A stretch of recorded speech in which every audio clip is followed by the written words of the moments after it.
Assalamualaikum warahmatullahi wabarakatuh. Perkenalkan, nama saya Hasbi Asidiki Putra, biasa dipanggil Hasbi, NIM 2012410026. Di sini saya akan melaksanakan tugas ujian akhir semester 1 mata kuliah Dasar-dasar Pemeranan dosen pengampu Bang Peri Sandi MSN. Dan di sini saya akan membacakan sebuah cerita yang berjudul Seorang Ayah yang Mencemaskan Mimpinya. Malin! Malin! Celaka! Mereka tahu aku yang ambil ponsel di toko itu. Hendak lari kemana ini? Aku tak tahu, karena baru 2 kali ini aku kesini. Yang penting sembunyi saja dulu. Duh! Di depan ada 2 satpam lari ke arahku dengan membawa pentungan. Dua-duanya lebih tinggi dariku. Yang satunya lebih jangkung dan berotot. Terlihat dari bicep yang memenuhi lengan bajunya. Mereka tinggal beberapa langkah lagi.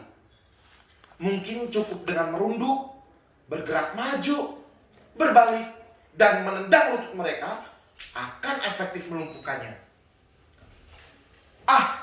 Tidak. Tampaknya lebih efektif jika aku setengah melompat di antara keduanya dan memberi kejutan dengan menampar kuping mereka.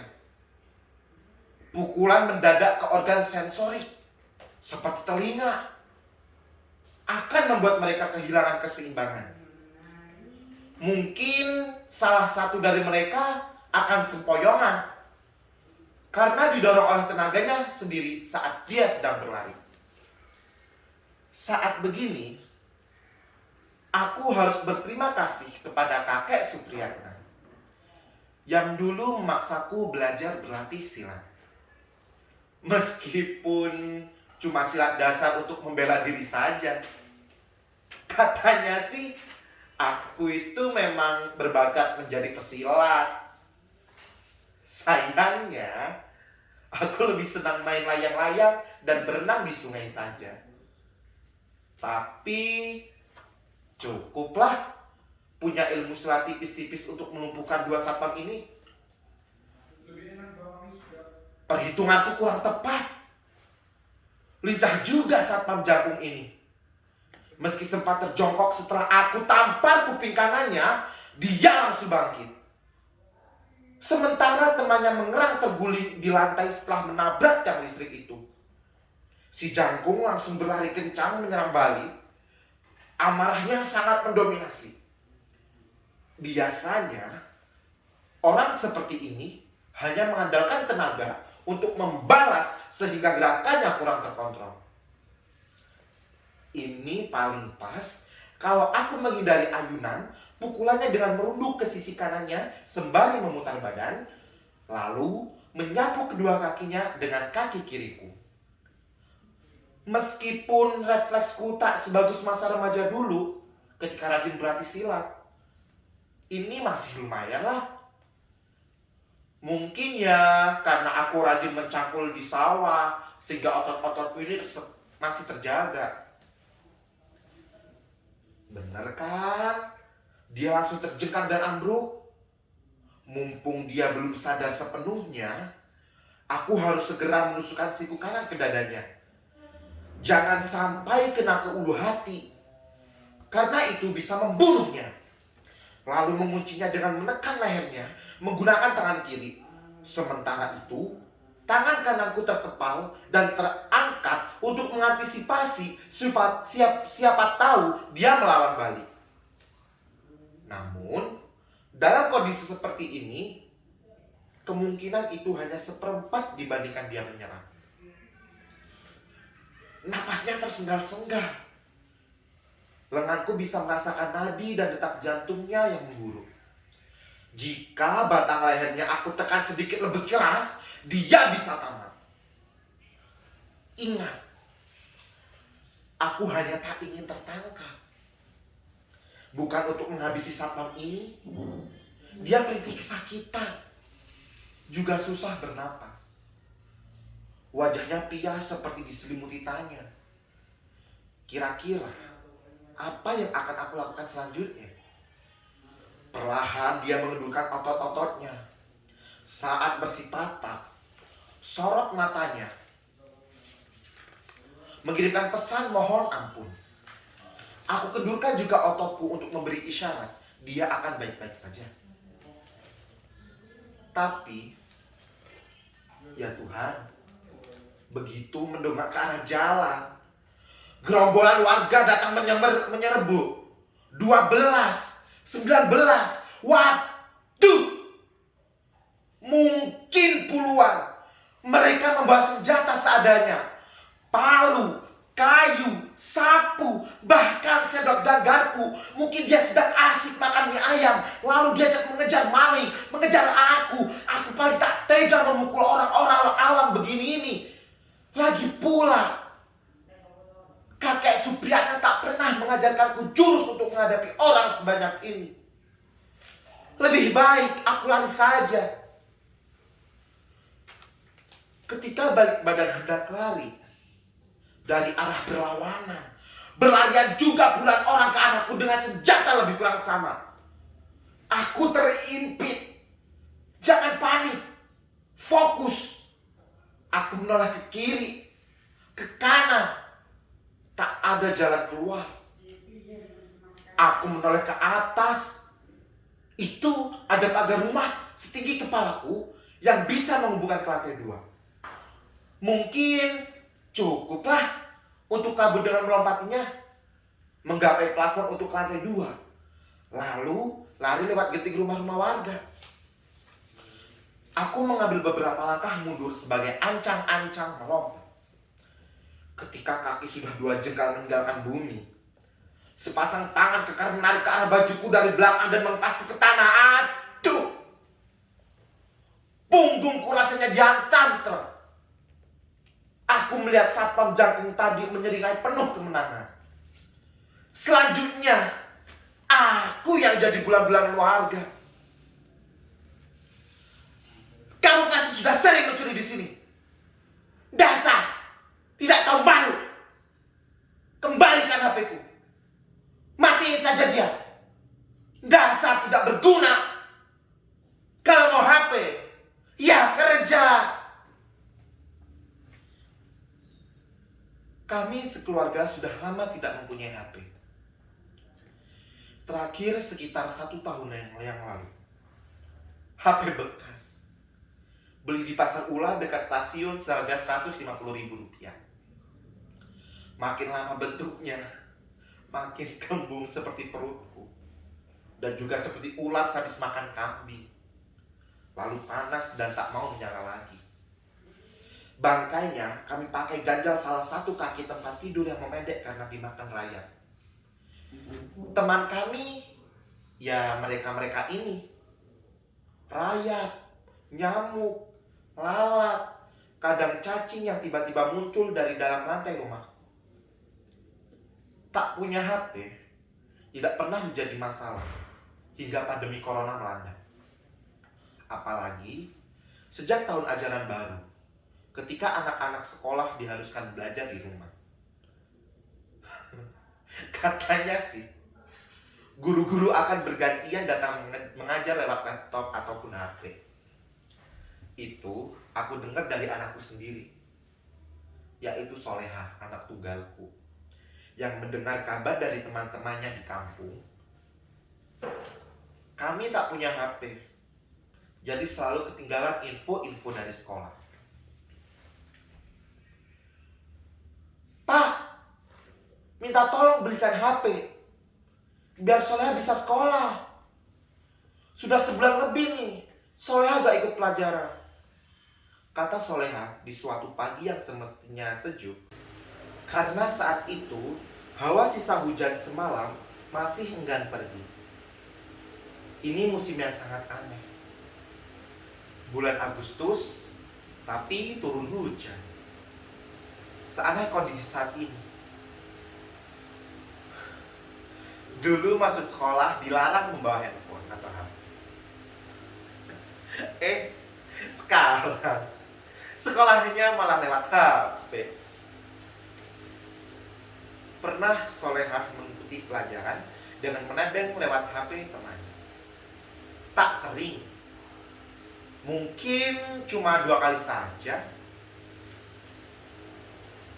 Sungkan, Pak. Bukannya dia mengizinkan. Di rumahnya ramai dan berisik. Tidak bisa mendengar penjelasan Pak Guru dengan baik. Itu kata Solehah. Solehah juga berkata lagi, temannya itu lebih sering pakai headphone, sejenis alat bantu dengar, agar suara dari luar tidak mengganggu. Kalau sudah begitu, Solehah hanya bisa melihat gambar tanpa memahami kalimat gurunya. Seperti melihat ikan emas yang ada di akuarium, mangap-mangap tanpa suara. Solehah sulit menangkap pelajaran saat hari itu. Itulah yang mendorong Solehah memutuskan tidak menebeng lagi dan memilih bolos sekolah.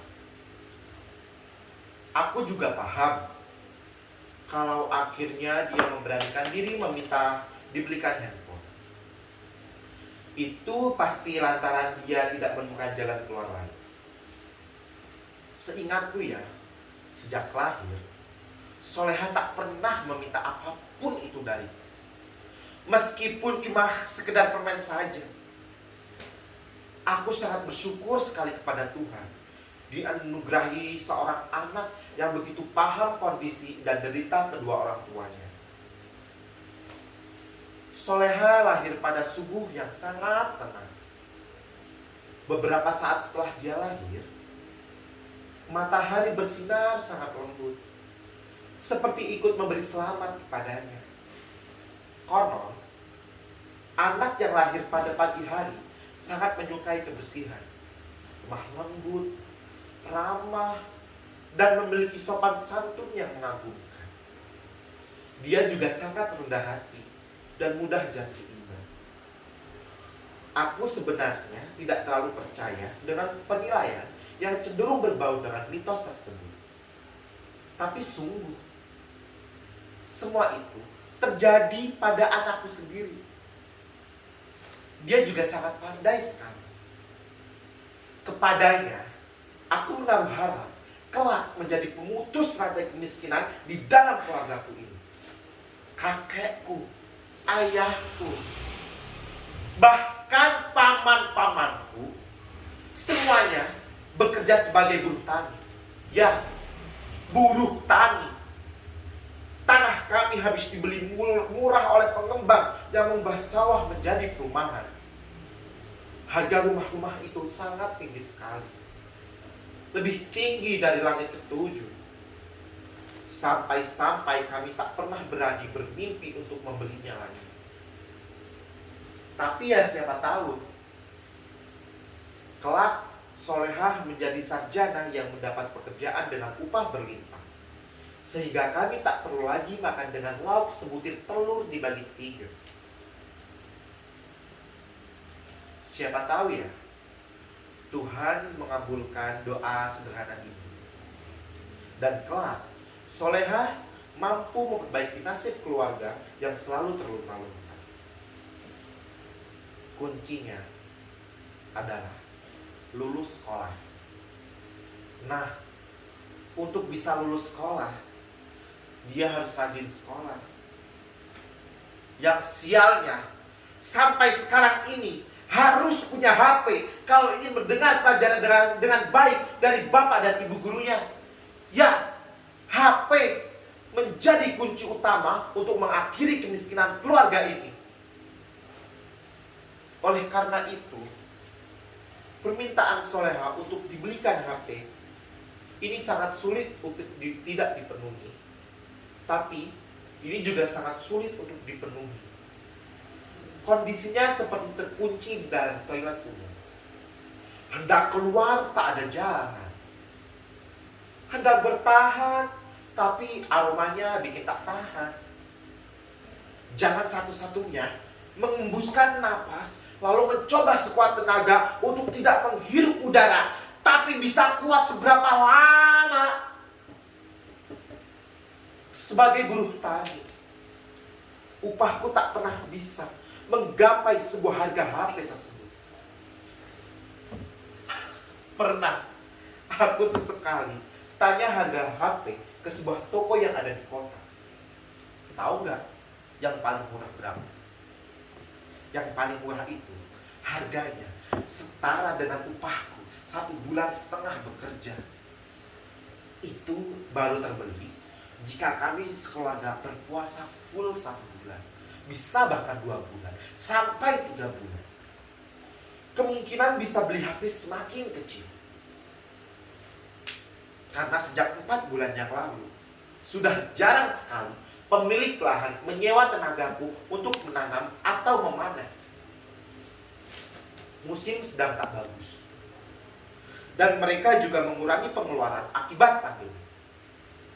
Selama bisa dikerjakan sendiri, mereka tak akan mampu menyewa kami, para buruh tani. Akan tetapi, Soleha harus punya HP.